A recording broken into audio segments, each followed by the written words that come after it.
பாதித்திருவுரு பச்சனன்றவர்க்கு தன்பாவனையை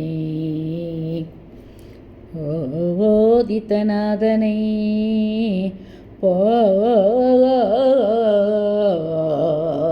வேலனை சென்று